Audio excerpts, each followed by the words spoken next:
So, we are beaten at the Tottenham Hotspur Stadium by 2-0, and we're here to bring you what we call the player ratings of this highly contested game. First half, I think we put up a show. Second half, we really dropped the levels, and that's why Tottenham Hotspur went ahead to obviously do the need. If you ask yourself, what was the pre-season all about? Wasn't it all ready for us to obviously find ourselves in a position of really getting these players ready? All that and more into the player ratings. Good morning, it's a Sunday. Hope you guys are really having a fantastic day and you're ready to go to church, especially the Christians. Now, let's kickstart it off. We thank God for the gift of life, Muslim viewers and subscribers, Barakallahu fikum, and let's start it off with this huge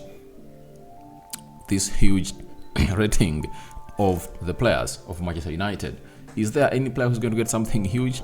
I don't know, because when we lose and we play badly, I don't find it sane to obviously give players the required.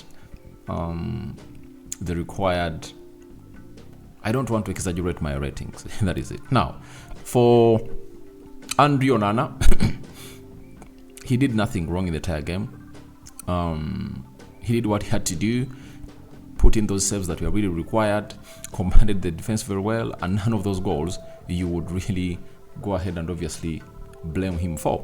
That is it. So for me, I'm giving Andre Onana a 6 out of 10. He did what he had to do and he found himself in a situation of being helpless in those scenarios. The own goal coming in from Lisandro Martinez and the goal of Metasa, he was really helpless and had nothing to do onto those both occasions. 6 out of 10 for me. We go to Aaron Wan-Bissaka. First half, he looked really great, though he really got a yellow card. But I saw him obviously putting in close to 2 crosses in the box of the opponent. He closed down that area very well. But when you look at the goal we conceded, he had to be in a better position to stop that man, Metasa, from obviously doing the needful. And it's really shocking that it's Rafael Varane that obviously finds himself onto that position, Yet Aaron Wan-Bissaka is supposed to be marking that post area. So I'm giving Bissaka a 5.5 out of 10. That is it. 5.5 out of 10. We go to Luke Shaw. Defensively, he's good, but I've not yet seen the Luke Shaw I'm going to hate to see towards the end of the season or the other season, going into the final third areas and really putting in what we call fantastic performances, especially when it comes to his end product, like putting in cutback crosses that are really accurate. He's really bad. To me, I really believe that we've not yet switched on to the levels these players are supposed to be on. I don't know why, yet Ten Hag has been with them ever since I think ever since the 4th of July, he has been with them, and he had a preseason of like 4 weeks, something that most people are really complaining about. But I don't find it really a reason, because we knew that we are really having what we call a limited preseason, and we had to find ways of really playing better. But look at how Wolves teared us apart, and yesterday Wolves was beaten 4-1 by Brighton. Aren't you scared that you're going to play Brighton after playing Nottingham at Old Trafford? That is very, very, very scary. So I'm giving Luke Shaw a 5 out of 10. Lisandro Martinez, he had a decent game, but that own goal obviously spoils everything.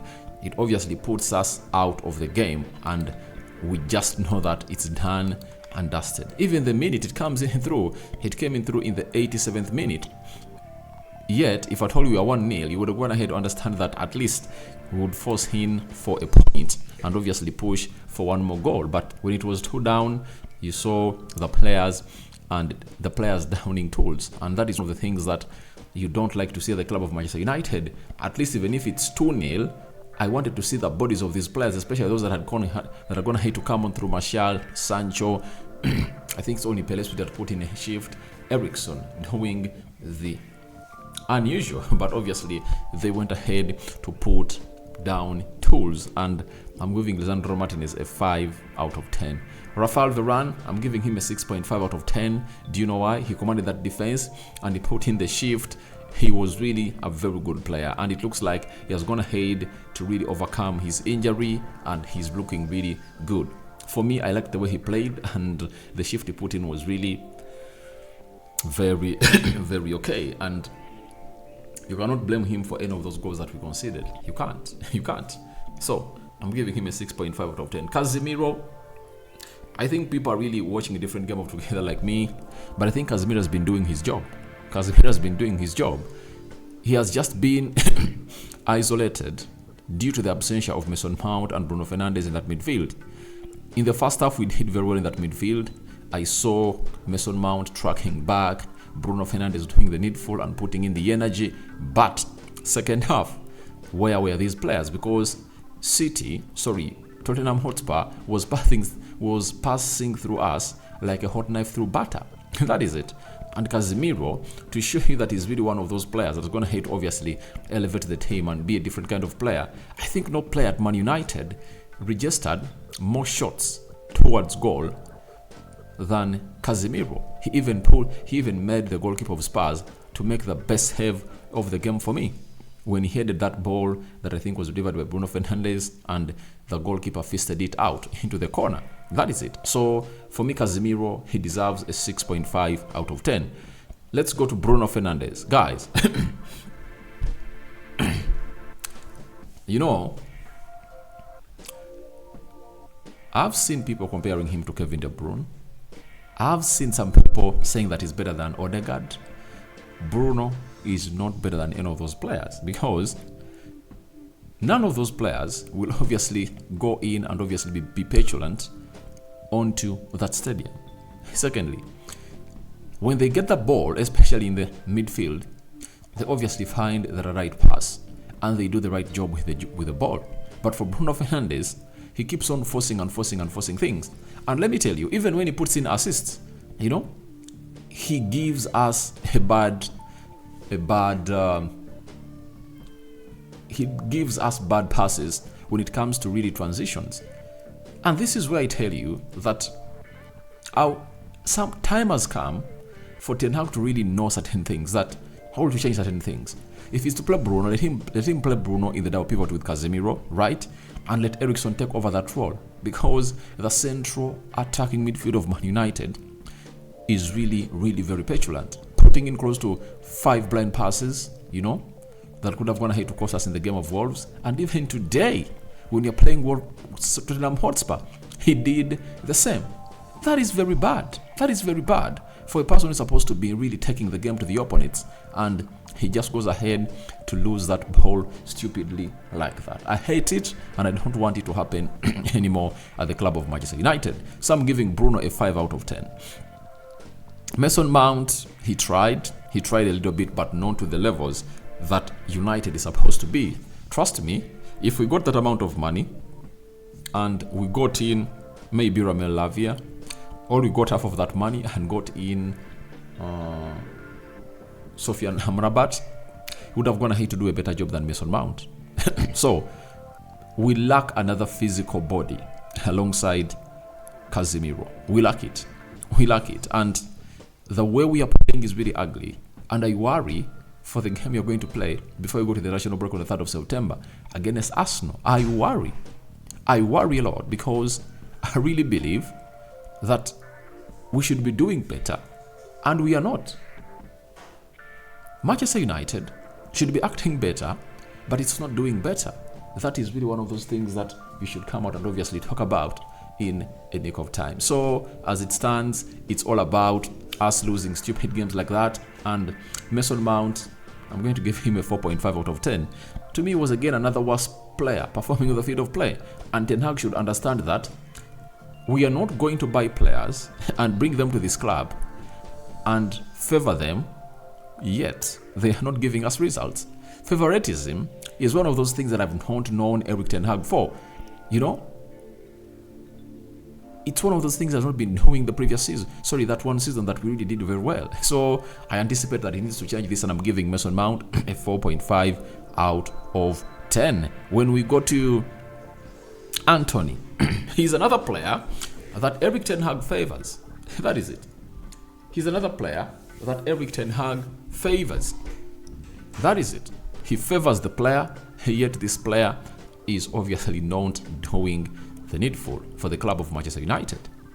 So, he's wasteful.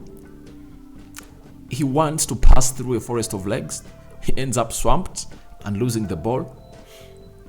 When you anticipate that he's going to obviously find a pass, he goes for a shot, and his end product of the game is really ugly. So we are really a total mess. Total mess. And the two injuries of Kobbie Mainoo and Amad Diallo are really affecting us, because I anticipate that Kobbie Mainoo would have been playing to that midfield of Man United, and Amad Diallo is going to have to put up what we call serious competition to Antony.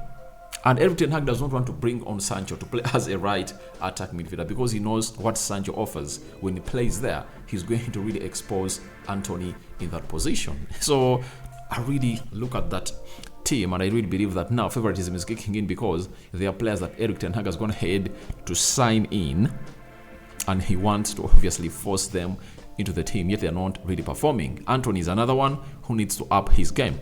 That is it. So I'm giving Antony a 4.5 out of 10. Him and Mason Mount, to me, were the worst performing players on the field of play. Marcus Rashford. Have you checked out his body language? He plays like he doesn't want to play for the club of Man United. I don't know what exactly is wrong with the man, but it looks like one of his minds is not at the club of Manchester United. I don't know where his mind is. He's not focused. Have you seen him obviously finishing off the chances as going ahead to gate? No.